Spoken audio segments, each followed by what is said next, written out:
मुई श्रेया प्रियदर्शिनी साहू कहे rainbow Public school मुई गोटे छात्र है जेहेतु मुई रेनबो पब्लिक स्कूल छात्र है आम Rainbow Public School Padampur through रे एग्जाम दे जाऊला आमे बांधुपाली सेंटर के जाइलु एग्जाम दे आउ जेते बेले आम रिजल्ट लेला सीबीएसई रो से 13 तारीख दिन कहले कि रिजल्ट लेटर है आमे वेट कलु 10 दिन वेट कलु फिर भी आउ 15 दिन वेट कर देलु फिर रिजल्ट आला बेले छुआ मानकर 1185 छुआ मानकर खाली 300 पास कले क्या है जे आउ 800 छुआ कहीं फेल हेले से 300 भितरे भी से माने फेल हेले इंग्लिश रिजल्ट इंग्लिश जेन एग्जाम है से तो लैंग्वेज सब्जेक्ट है हेटा कहीं छुआ माने पास हेबे आउ सेटा बिल्कुल 10 मार्क का कि 5 मार्क का किछि ना दे पूरा नील बतौचे क्या है जे आमे का पेपर किछि ना लिखी छुआ मानकर कहीं दोष सेंटर भूल है सेंटर चीटिंग है सेंटर के स्ट्रिक करू सेंटर के बैन करू आमर छुआ मानकर कहीं दोष हेती जे आम पूरा करियर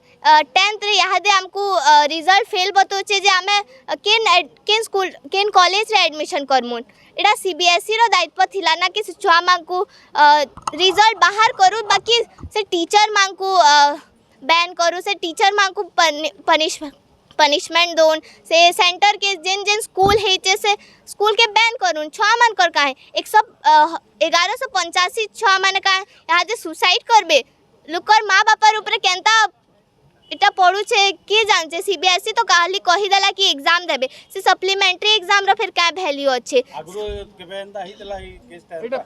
एटा फर्स्ट टाइम है आमर से एंता होचे आमे क्या ही जानिथिलु से छुआ माने का ही भूल करते आमे तो दिन रात मेहनत करके पढ़ुछु लोग 95 आनबार जगह रे आमे 85 आलु फिर भी आमे एक्सेप्ट करूछु बाकी फिर हमको फेल काहे करा जाउचे आज आमे पहला आमर स्कूल के गलु प्रिंसिपल के कहलु प्रिंसिपल भी हमको हे कथा सेम कथा कहूचे पहले फिर आमे एमएलए निके गलु एमएलए भी कहूचन कि सप्लीमेंट्री एग्जाम देबो आमे कहले सप्लीमेंट्री एग्जाम देमु आज आपण केन के आछन आमे एटा कलेक्टर ऑफिस के आइछु आमर हमको जस्टिस मिलबार कथा छुआ मा को 1185 छुआ को तो जस्टिस मिलबार कथा से माने मिलले काना करबे पदक्षेप काना आमे केस करमु हाई कोर्ट रे केस करमु आमे का भूल लिखिछु आमर जदी रिजल्ट ले बाहर करछ आमर पेपर देखोन आमर पेपर क्या ना देखाबे आमे का भूल गइछु जे हमको रिजल्ट हमको फेल काहे बताबे एनथे कैंसी छुआ किछि ना लिखि जे फेल बताबे सब इंग्लिश लैंग्वेज सब्जेक्ट रे फेल बताबे हमको जदी किछि रिजल्ट ला दो पेपर दिया पेपर ना देला आमे हाई कोर्ट रे केस करमु। मेरा नाम नंदिनी राय है। मैं यहाँ पे रेनबो पब्लिक स्कूल में पढ़ती थी और हमारा सेंटर पर था हमारा एक्चुअली स्कूल था पदमपुर पब्लिक स्कूल हमारा सेंटर पड़ा था बांधुपाली। हमें पता नहीं था कि चीटिंग कुछ मास कॉपी हुआ है हमें कुछ नहीं पता था। हम लोग गए चुपचाप एग्ज़ाम दिए। हमें हमारा रिजल्ट 13 तारीख को निकला सीबीएसई का 13 मई को उस दिन कुछ नहीं निकला। रिजल्ट में बता रहा था रिजल्ट लेटर। हम लोग प्रिंसिपल को फ़ोन करके पूछे क्या हुआ तो वो बोला कि तुम्हारे रिजल्ट में कुछ टेक्निकल प्रॉब्लम है आएगा टेंशन मत लो आएगा। हम लोग शांत बैठे 10 दिन तक पूरा चुप थे। 23 तारीख को पुरोहित जी बोले कि नहीं मास कॉपी हुआ है ऐसे ऐसे हुआ है। हम लोग हाँ उस टाइम बोले कि हम लोग तो ये नहीं हमें क्यों टेंशन ले रहे हैं। फिर देखे मतलब बोले कि 27 तारीख को कल निकलेगा। कल निकला तो कल जैसे 4 सब्जेक्ट में निकला और 2 सब्जेक्ट में नहीं निकला। जब बच्चे 4 सब्जेक्ट खुद से लिख रहे हैं तो 2 सब्जेक्ट खुद से नहीं लिखेंगे और वो खुद लैंग्वेज सब्जेक्ट है। लैंग्वेज सब्जेक्ट तो कोई पास हो जाता है।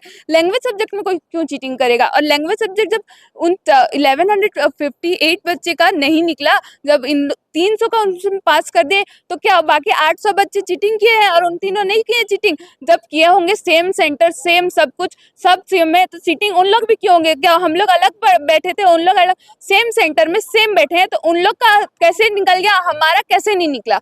हमें चाहिए अगर हम लोग हमारा मेंटल प्रेशर पड़ रहा है हमारे ऊपर मेंटल प्रेशर पड़ रहा है हमें रिजल्ट चाहिए। अगर रिजल्ट नहीं मिला हम सुसाइड किए कुछ किए तो इसका कौन जिम्मेदार होगा। सरकार जिम्मेदार लेगा या सीबीएसई जिम्मेदारी खुद का लेगा कि हमारे बस से सीबीएसई के हमारे बस से इतने बच्चे 800 बच्चे सुसाइड के कुछ करेगा नहीं। हमारे ऊपर मेंटल प्रेशर पड़ रहा है। हमें अगर हम कुछ भी हुआ हमारा फ्यूचर खराब हुआ सीबीएसई और सरकार इसका दायित्व है ये सीबीएसई जानेगा।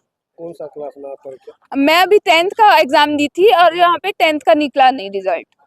किस तरफ से जो सेंटर में क्या क्या हुआ था? सेंटर में कुछ नहीं हुआ था। सेंटर में हम गए तो हमारा मतलब हम पहुंच जाते थे 9 बजे तक, फिर जाके हमारा चेकिंग वेकिंग होता था। हम लोग को तो कुछ ना बोतल लेके जाते थे, खाली एक पेन लेके जाते थे कि कुछ हम लोग को चीटिंग के लिए नहीं लेके जाते। क्यों लेके जाएंगे, हम पढ़ के जा रहे। एक पेन लेके जाते थे, वो पेन से लिखते थे। ना बोतल लेके जाते थे, ना कॉम्पास लेके जाते थे।